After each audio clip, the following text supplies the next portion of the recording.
وهشام يتمنى جاوب بواحد القضيه، وانا بالنسبه ليا انا ما قنعنيش. القضيه ديال المقاطعه ديال بعض الجماهير الرجاء انا عندي فيها راي. جمع عام الوداد الرياضي شنو اللي داز فيه؟ كلاسيكو بين الجيش والرجاء، او الرجاء والجيش. الجماهير اللي دخلت للتيران فهي ابدعت وتالقت وتعملقت وعطت رساله الى كل من يهمه الامر، لان الجمهور راه ماشي بحال الجمهور. غنتكلموا كذلك على الجولة الثانية انطلقت، وأكيد أن المباراة ديال اتحاد طنجة وأولمبيك أسفي أو أولمبيك أسفي يمكن نقول أنه عدد الحالات ديال الطرد أكثر من الأهداف، 3-1.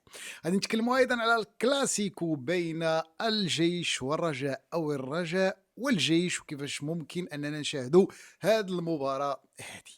قبل ما نبدا طبعا شكرا لعدد كبير من الاصدقاء اللي كيتفاعلوا معنا سواء عبر الفيسبوك ولا كذلك عبر يوتيوب، مع انني كنقول لبعض الاصدقاء اللي سامحهم الله بعض التعاليق اللي انا كنقول واش كيسمعوني شنو كنقول، ولا ياك ما انا كلامي ما مفهومش.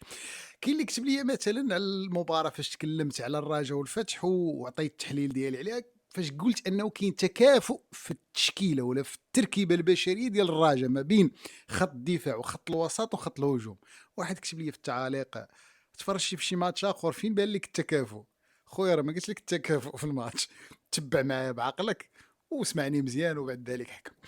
غادي نبداو على بركه الله المواضيع ديالنا، وغادي نبدا بالموضوع اللي كيف قلت اللي هو الاساسي ديال هذه الحلقه، اللي هو الجمع العام ديال الوداد الرياضي. بالنسبه لي ظاهره صحيه جميله جدا انه يتم النقل ديال الجمع العام منذ البدايه حتى النهايه، وطبيعي انه بعض الحالات ولا بعض اللقطات فمن الطبيعي انك تقطع الصوت باش ما يمكنش تسمع بعض الناس اللي انا بالنسبه ليا جاو غير من اجل المعارضه فقط.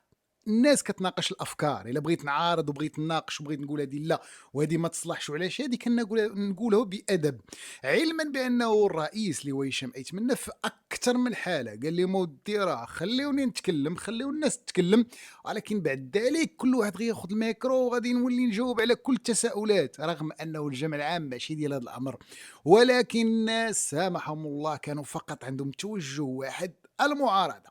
غادي نقول بانه الجمع العام بشكل عام مر في ظروف بالنسبه لي ايجابيه، وكان في نقاش وكان سجال وكان بزاف ديال الامور يمكن انها خصها تعرف. واول مره بالنسبه لي انا منذ سنوات كنتابع طبعا العديد من الجموع العامه ديال الانديه الوطنيه، اعجبت صراحه بعض الناس اللي تدخلوا او بعض المنخرطين اللي تدخلوا، وخاصه واحد السيد اللي تكلم، وهذاك اللي قال لي هشام ايتمنى بانه المهم ما يكونش عندي رئيس يفهم في كل شيء. نبغي ندوي على الطب يجاوبني هو، نبغي ندوي على اصابه لاعب يجاوبني هو، نبغي نتكلم على الباسكت يجاوبني هو. وهذا الامر مهم جدا، بل اكثر من ذلك قال له دير هذيك القضيه ديال فاش كتهبط للتيران واخا حنا عارفينها راه ما خصكش ديرها، ولكن كنوليو حنا مطالبين نجاوبوا عليك وندافعوا عليك لانك انت منا، وخاصه انت كتقول انها راه العائله، فطبيعي جدا اننا غنجاوبوا واخا عارفين راسنا غالطين.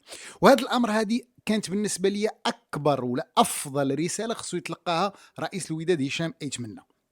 خصو يعرف بانه الوداد او فريق الوداد الرياضي ماشي هو مثل باقي الفرق اللي يمكن نقول انها ماشي متابعه. وملي كنتكلم على الوداد كنحطها في القائمه ديال الفرق اللي كنعرفوا عندها قاعده جماهيريه كبيره وعندها كل شيء كيتابعها، خطا بسيط كل شيء كيتبع هذاك الموضوع وكيتكلم عليه. فخاص هشام يتمنى يعرف هذا الامر هذا. نقطه اخرى بالنسبه لي وهي انه ما كانش الوضوح منذ البدايه، وبغيت نفهم. كاين اللي تكلم على واحد القضيه، انا عندي سؤال: علما بانه انا اللي جيت نتكلم على القانون وتطبيق القانون، راه الوداد الرياضي اللي هو متعدد الفروع راه اللي خاصو يكون حاضر وساهر على الجمع العام راه ماشي هي العصبه. ولكن غنتجاوز هذا الامر لانني انا القانون مبغيش نتكلم عليه، خليه للناس اللي كيفهموا في القانون. ولكن كنقول عندي سؤال: علاش الجمع العام ديال الوداد، وخاصة كنعرفوا انه السي عبد السلام بلقشور اللي هو رئيس العصبة كيفضل دائما يحضر الفرق اللي كنعرفوها كبيرة، كيحضر دائما الجموع العامة الدراجة وكيحضر كذلك الوداد، علاش تغيب؟ الله اعلم. علما بانه راه كانوا الناس ديال الممثلين ديال العصبه وهذا امر عادي، صيفطنا ممثل فما تقولوش لي يا عبد السلام. هذه وجهه نظر اخرى، ولكن انا كنقول كان كما سيرتي جمع عام دراجه فكان انه تجي وتسير الجمع عام ديال الوداد وتوقف على عده امور. ولكن كنقول بانه هشام ايتمنى كان قادر وكان قد المسؤوليه، علما بانه الممثلين ديال العصبه كانوا كتار، راه هشام إتمنى واخا رئيس الوداد راه ممثل ديال العصبة، راه سعد الدريب تا هو ممثل ديال العصبة والوداد، وكذلك كان خالد فاكرني، وكانوا عدة ناس آخرين. فكنقول أنه بشكل عام كان نقاش، كان اختلاف، كان عدة أمور، ولكن خصك تعرف واحد النقطة مهمة ومهمة جدًا. ما بعد النقاش وما بعد الحديث على هذا الجمع العام، بعض الاشارات اللي كان من الافضل انها تلتقط. اولا نتكلموا على القضيه ديال التواصل، وقلتها في اكثر من مره، التواصل مهم في اداره الوداد. وهشام يتمنى جاوب بواحد القضيه، وانا بالنسبه لي انا ما قنعنيش باش تقول لي لا حكار انا بغيت نجلس مع المنخرطين ونناقش مع المنخرطين، ولكن كنجلس معاهم مع 12 كتخرج المعلومه مع 12 وربع. عادي، راه ماشي انت كتسير محل ديالك ولا شركه ديالك، ولا راه الوداد هادي راه عندها جماهير باغا تعرف اش واقع، والعادي ان الناس تتكلم. راه البارسا مثلا راه كلشي كان كيقول بان ويليامز قريب غيسيني غيوقع، لا صافي راه وبعد ذلك ما وقعش. راه ميسي كلشي كان كيقول بانه لا غيبقى، وكذلك هم مشى. فالعادي ان المعلومه تخرج، ماشي بالضروره انه الا خرجت المعلومه لا ما نبقاش نجلس معاكم، هذا ماشي منطق. ثاني حاجه، راه الاجتماعات راه ما تكونش فقط فيها ما هو تقني. راه بالنسبه لي اكبر خطا تعطيك التبرير، راه التكنيك يتكلم عليه المدير الرياضي. خاص الوداد يكون فيها مدير رياضي هو اللي يكون عارف الوداد اش خاصه، واللاعبين اللي خاصين باش هو اللي يتكلف ما هو تقني. اما ملي كنديروا اجتماع ولا ملي كنتلاقاو، فهادوك الناس اللي هما منخرطين، اللي هما ممثلين ديال النادي وكذلك علاقتهم مع الجمهور، فكيبغيو يعرفوا النادي فين غادي، الاستراتيجيه، التوجه، الرؤيه فين غادا، باش هادوك الناس يطمئنوا على النادي ديالهم، لانك انت اللي كديسيدي وانت اللي كتاخذ القرار، وبذلك هما كيبغيو يعرفوا اشنو كاين.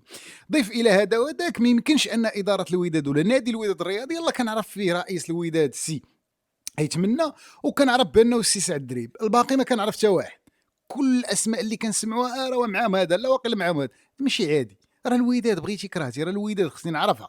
كيف عرفت البارح ونعاود نقولها، عدد كبير من المنخرطين زعما ارفع لهم القبعه. البعض الاخر طبعا اللي كان دائما كيبحث على طريقه معينه، انا ما كنتكلمش عليه، كنتكلم على المنخرطين اللي كانوا في مستوى عالي، تدخلات اللي كانت رائعه جدا، وعطات اشاره على ان المنخرط دوره فعال، شريطه حتى انه يلقى امامه مكتب ولا رئيس اللي يعطي التوضيحات ويوضح كل الامور. بشكل عام الوداد الرياضي امام امتحان اكبر الموسم المقبل، باش نشوفوا طريقه السير واش غتغير في هذه الامور ولا لا. ندوز من الوداد الرياضي نتكلم على فريق الرجاء الرياضي والجيش الملكي، المباراه ديال الكلاسيكو. مباراة طبعا ما غتكونش سهلة لا لفريق الرجاء ولا الجيش. علاش؟ لأن فريق الرجاء الرياضي انتصر ب2-0، وكذلك فريق الجيش الملكي بدوره انتصر ب2-0، مع الاختلاف في الخصوم. فريق الفتح الرباطي كنعرفوا أنه في القسم الوطني الأول، وفريق اتحاد يعقوب منصور اللي الله صعد للقسم الوطني الاول. المباراه غتكون بالنسبه لي صعبه للطرفين، خاصه انه فريق الرجاء الرياضي غيستقبل بالميدان ديالو، والسعد الشابي امام امتحان صعب، لانه خصو يثبت بانه هذاك الانتصار اللي كان خارج الديار فخاصو يثبتوا داخل الديار، وعنده مجموعه ولا تركيبه بشريه اللي غتقدر تخول لي هذا الامر هذا. ضيف الى ذلك انه القضيه ديال المقاطعه ديال بعض الجماهير الرجاء انا عندي فيها راي، ولكن هذاك بالنسبه لي رايهم، هما اللي يمكن لهم ياخذوا القرار، وما عارفين علاش غيكونوا علاش ما غيكونوش، علما بانه الى لاحظتوا الانطلاق ديال البطوله والروعه ديال الجماهير في كل انحاء المملكه، كل الجماهير اللي دخلات للتيران فهي ابدعت وتالقت وتعملقت وعطت رساله الى كل من يهمه الامر، لان الجمهور راه ماشي بحال الجمهور، راه كاين جمهور وكاين جمهور، وكتبقى دائما الكره الشغف هو اللي كيخلي الناس كتبدع، وهذا اللي خلينا كنقولوا دائما انه خليوا الكره للكويريه بلغه الكره. نرجع للمباراه، كيف تكلمت على فريق الرجاء الرياضي عنده كل الامكانيات انه يقدر ينتصر في هذه المباراه، كيف انه فريق الجيش الملكي المباراه اللي لعب امام اتحاد يعقوب منصور بالنسبه لي كانت اصعب من المباراه ديال الفتح. علاش؟ لان المباراه ديال الجيش الملكي بامانه فلقى امامه خصم اللي يلاه جاي وبغى يثبت الذات ديالو، وقدم مباراه رائعه جدا، علما بان اتحاد يعقوب منصور ما غنقول سهل الماموريه على الجيش الملكي، ولكن هو بحال غامر براسو وعطى مباراه اللي مفتوحه، لعب مباراه الكل الكل وحاول يناور وما رجعش للوراء، وكانه كيلعب مع خصم عادي جدا، وهذا اللي خلى انه ينهزم في ب2-0، علما بان فريق الجيش الملكي ما قدمش ديك المباراه اللي يمكن تقول هذه راه ريفيرونس هذه تبني عليها، ولكن كانت مباراه عاديه جدا مع أنه فريق اتحاد يعقوب منصور كان كيف قلت خصم عنيد لفريق الجيش الملكي. والسؤال واش فريق اتحاد يعقوب منصور هذيك المباراة فغيبني عليها المهدي الجابري اللي هو مدرب الفريق وغيزيد في باقي المباريات، ام انه يمكن انه يمشي في ذاك الاتجاه ديال الفريق اللي يقدر يقدم الكره ويفرجك ولكن ما يقدرش ينتصر، وهذا اللي غيكون امر صعب وصعب جدا، خاصه انه المباراه الاولى ملي كتنهزم فكتخليك المباراه الثانيه هامش الخطا كيكون خصك تقلل منه باش تبقى غادي، وخاصه يلا كتبغي او يلاه باغي تبقى في القسم الوطني الاول. قلت على انه ملي كنشوف التركيبه البشريه ديال الرجاء وديال الجيش فبالنسبه لي جوج الفراقي بجوجهم خلاو الاستقرار ديال افضل اللاعبين ديالهم، وهذا اللي غيخلي كيف قلت اننا غنشوفوا مباراه في المستوى العالي، نديه تشويق، غنشوفوا متعه صراحه.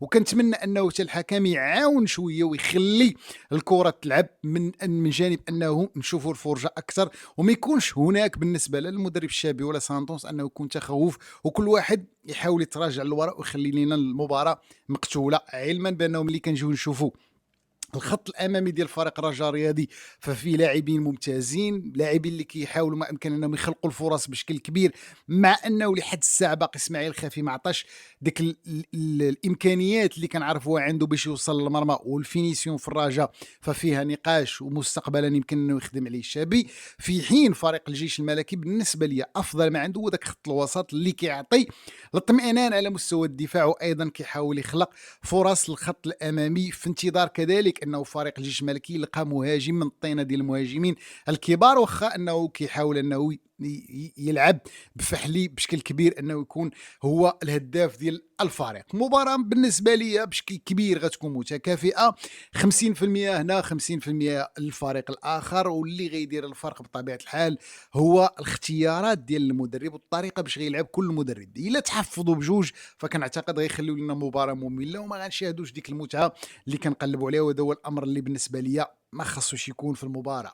وما تنساوش تخليوا لي التعاليق ديالكم شكون اللي غيربح في هذه المباراه، وغادي نحاول انني نقرا كل التعاليق. نخلي هذا الموضوع وندوز للمباراه ديال اولمبيك اسفي واتحاد طنجه، او اتحاد طنجه اولمبيك اسفي، المباراه اللي انتهت بالتعادل، التعادل الثاني ديال فريق اولمبيك اسفي، اللي قلت على انه فريق اولمبيك اسفي دائما من بين الفرق اللي الموسم الماضي قلت على انه هذا الموسم هذا غيكون افضل، خاصه انه كان عنده استقرار، وكان نعرفوا انه امين كرمه بعد ما تتوج بلقب ديال كاس العرش فبامكانه انه يواصل المسير، ولكن اعتقد انه التعادل ديال المباراه الاولى والتعادل ديال المباراه الثانيه، مع انه كاين طرد في فريق اتحاد طنجه ديال ثلاثه اللاعبين، فريق اتحاد طنجه اللي ما دارش ميركاتو في المستوى باستثناء المايسترو والعميد واللاعب المتالق اللي هو محسن متولي في هذا السن ومازال كيلعب، وكنشوفوه كيدير الديماراج على 3 4 اللاعبين، فشابو ليه.